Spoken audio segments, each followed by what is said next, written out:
Good morning Pilipinas, 5:27. Bango na po tayong lahat at tutok dito lamang po yan sa Panahon TV.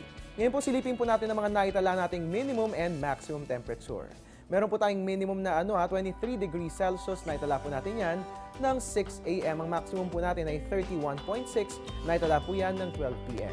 Para naman sa ating relative humidity, meron po tayong minimum na 66%, naitala po yan ng 1 p.m. Ang maximum naman po natin ay 98% na naitala po natin ng 6 a.m.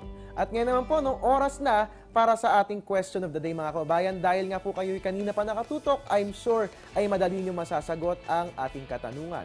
Ang ating nga pong question, ilang bagyo ang inaasahan sa buwan ng Nobyembre? O di ba sinabi ko yung kanina, blank hanggang blank. O yan, binigyan ko pa kayo ng clue. Para nga naman makasali kayo sa ating promo, panoorin po natin ito. Manood, mag-text at manalo sa Panahon TV Tag-Ulan Promo. Ipadala lamang po inyong mga kasagutan via text message. Grab your phone and type in Panahon TV _ ang inyong sagot _ ang inyong pangalan _ edad _ at address. At isend lamang yan sa 0917-848-2733 o kaya naman sa 0917-848-2564. Ang mga mananalo sa ating promo ay aming babanggitin sa Panahon TV Weekend Edition.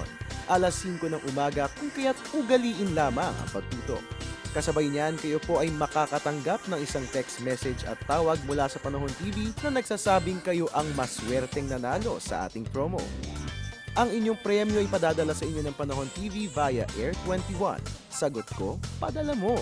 Manood, mag-text at manalo sa Panahon TV Tag-Ulan Promo.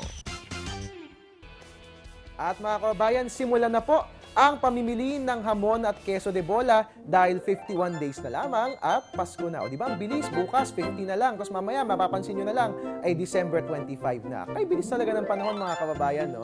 Anyway, sabay-sabay po natin bibilangin ang mga araw ng nasa Kapaskuhan kung kaya't manatiling nakatutok, dito lamang po yan sa Panahon TV. At dahil nga po may panibago tayong low pressure area, abay i-like po ang ating Facebook page for real-time weather updates, and you can also visit our website www.panahon.tv, or you can also follow us on Twitter at Panahon TV. Dahil pagdating sa weather updates sa television man o sa internet, dito sa Panahon TV, tunay na walang pinipiling panahon ang pagbibigay impormasyon.